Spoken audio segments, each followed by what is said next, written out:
dapat ito na lang pinatawag. Ito na lang. Oo. Sana ulo ko. Marami kasi dyan. Kahit sa Kubo, marami. Alam mo, tatambay-tambay. Tapos mukhang inosente, mukhang formal, gano'n. Oo.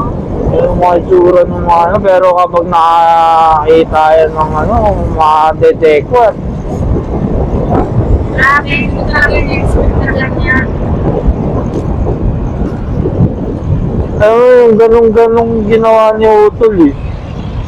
Ano yun, yung nawala yung phone niya, punta agad siya ng ano, ng Globe Telecom eh. Kasi may Gcash na. Hindi, may ibang account yata siya na connected dun sa ATM. Kasi ano yun, yung OTP lang niya yun eh. Mga magnanakaw na yan. Yung OTP lang nila yan, ma-open na nila, pwede na nila ipasa sa ibang account yun. Bakit siya cellphone? Eh, may password lang mong cellphone, di ba? Ba, high-tech na ngayon. Ano po? Hindi ko alam, yung sa kasama ko sa trabaho, iPhone pa yun. Yung OTP, Okay. Yung SIM card kasi, tatanggalin lang niya yung SIM card. Di ba? Ililipat lang niya sa regular phone, di ba? para ma-access niya yung banko mo? Para magamit niya yung OTP, yung access.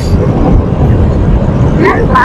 Oo, ganun yung nangyari sa katrabaho. Kaya nung pag-check niya yung balance niya, walang laman. Simut.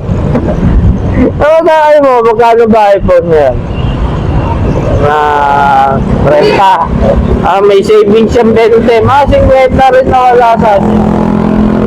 Alam mo, 20 yung savings niya eh. Ibig sabihin mo, in-OTP yung number Oo. sa ibang cellphone. Oo, ma-receive niya Oo, ngayon. diba? Pero yung akin kasi, hindi naman nakakonect yun Wala sa na, number wala. na yun. Kaya lang, pag na-open niya ba yung phone kung may password? Yun ang hindi ko alam. Pero possible yun. Ano na rin yun, Anak na. A few inches later. Magkano po? Hmm,